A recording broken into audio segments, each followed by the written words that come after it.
That is a completely legitimate sum of money. I have no idea why you might accuse me of using a Game Shark instead of grinding. Welcome to part 5. Oh, I'm terrible. Here lies Link. Wait, what's he doing here? Get your own series.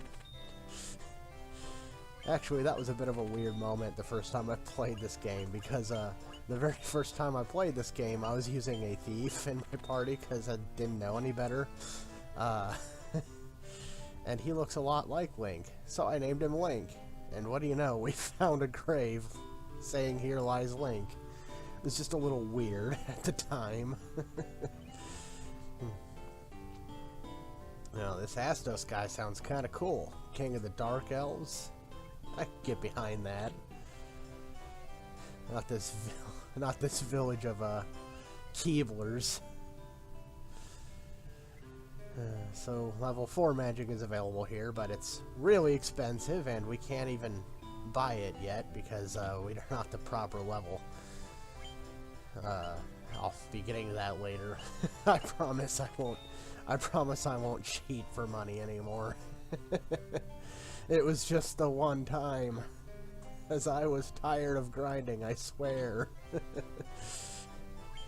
Besides, I lose in the end, don't I? It means I couldn't have gained any more levels from grinding.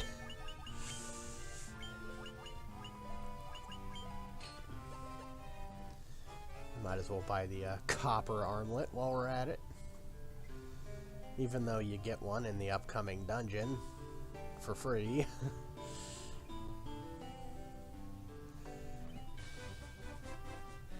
It's time to see the elf prince. He's not quite the elf king, he's the elf prince. But as you saw there with people worrying about Astos, he cursed the prince into a coma for 5 years. And this is the guy we need to get the mystic key from. Go figure. Well, looks like we're gonna have to do something about this if we want that mystic key. Let's go west for no reason at all. That sounds like a reasonable thing to do. So, I'm sure that'll somehow solve our problems.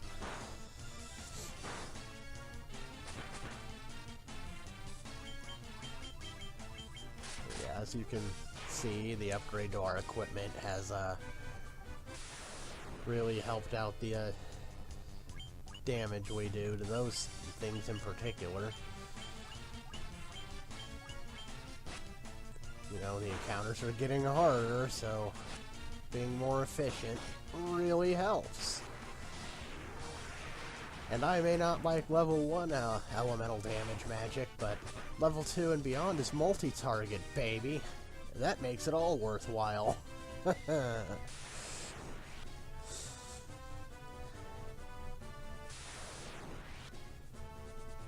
you have to go quite the distance for this next quest. Well, part of the quest we're on. And we still haven't even really begun the main quest. Like, we have a ways to go before we see the first crystal.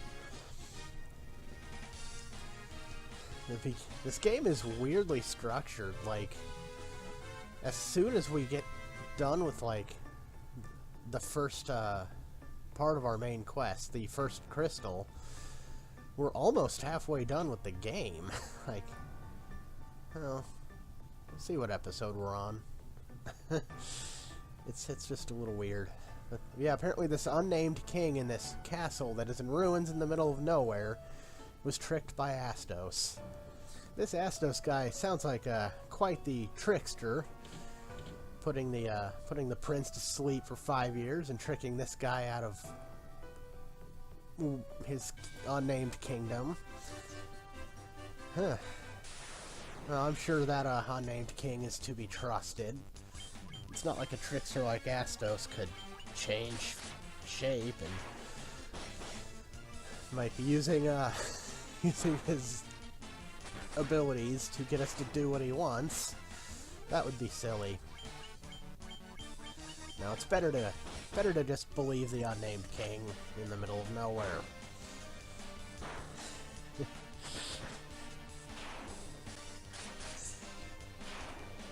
But what he asked us to do is go get a crown from the Marsh Cave.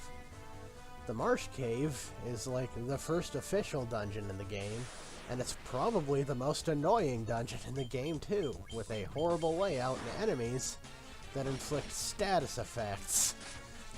Everything down there inflicts a status effect. It's usually poison, sometimes paralysis. There might even be some other things that I didn't run into. I don't even know. But as you saw in town, I stocked up on antidotes in preparation for this. Like, it turned out to be pretty needless because I got pretty lucky going through here.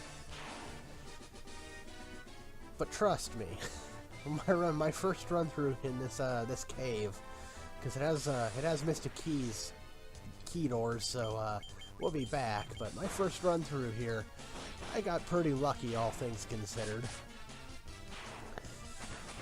In terms of the status effects, anyway, I still ran into a plentiful amount of enemies.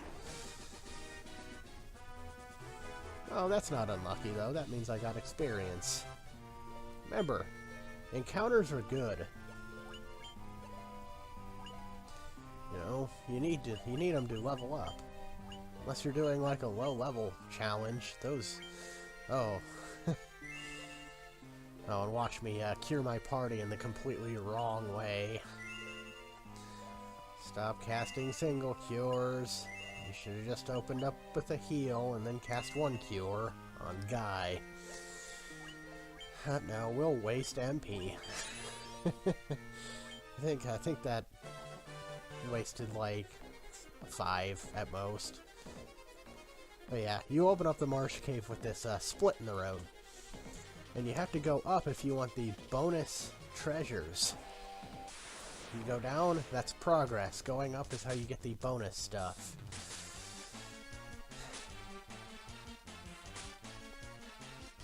So let me explain Dia, because you're about to see it again. Dia is a white magic spell that harms every single undead on the screen. It won't affect anything living, just the undead. And level 1 and level 4 Dias are all you need.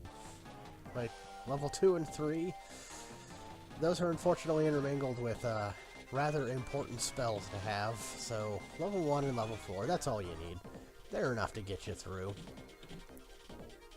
You know, level 1 Dia is going to be enough to handle everything up till level 4. If I can continue saying that same thing over and over again in different ways.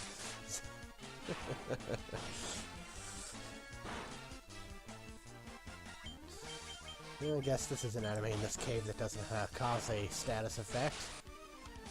They're just brutes. That's all. They take punishment and dish it out.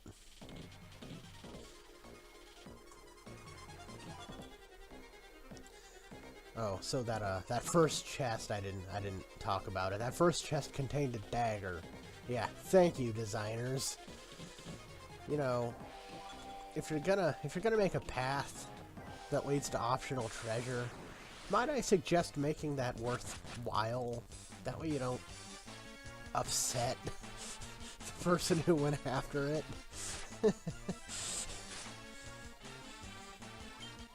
It makes you look better. That's all I'm saying. Well, this was made in the 80s.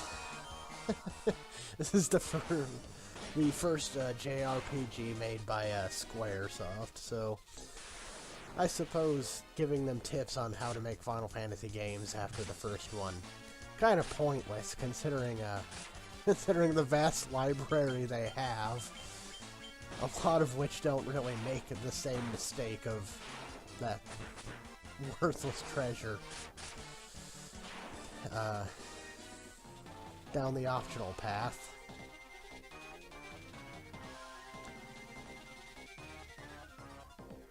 See, the bats like to get in your way, too.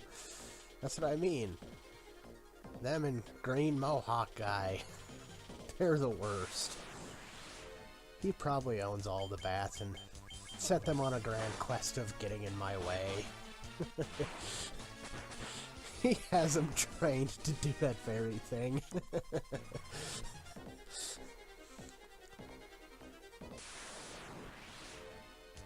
Now, these shadows in the Marsh Cave. I think the shadows in the Marsh Cave specifically are set up so that you always get a preemptive attack.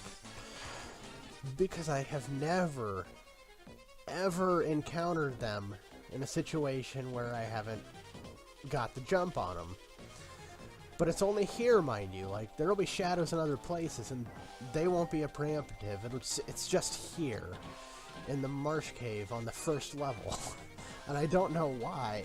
That seems weird to me, that they would specifically program that in.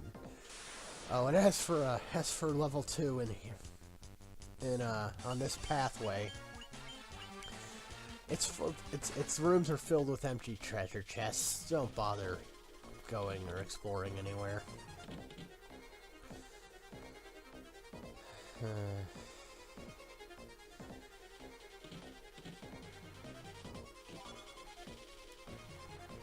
This floor is filled with treasure chests, though.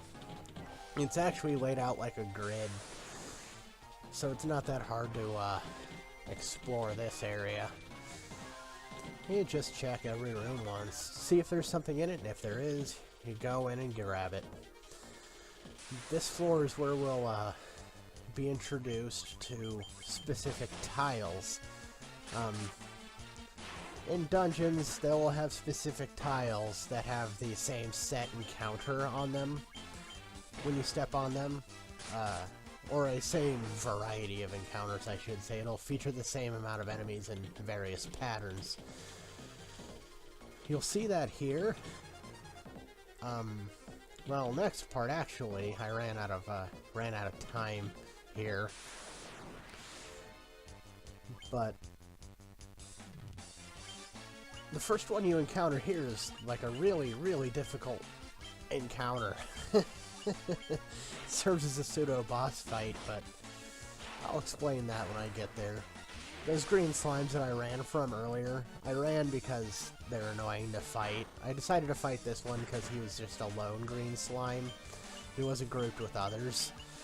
But they can only be hurt by magic. Their defense is pretty jacked. So I find them to be a pretty big waste of time to fight. That's why I ran from that first group of them. Fought him, though. Figured since, you know, there was other things that were easier to fight there, it was a little more worthwhile. Now, undead, in addition to being weak to Dia, are, well, actually weak to fire. Dia hurts them, fire they are weak to. That's a lot of damage. Actually, this fight goes completely the best way it possibly could have. And I don't mind fights just accidentally going right. We're coming up to the end, though. I'm gonna heal up. We'll see a room with a bunch of statues and a chest. And that's the first room with a tile where there's a necessary fight. So, see you next part when we handle this. Bye-bye.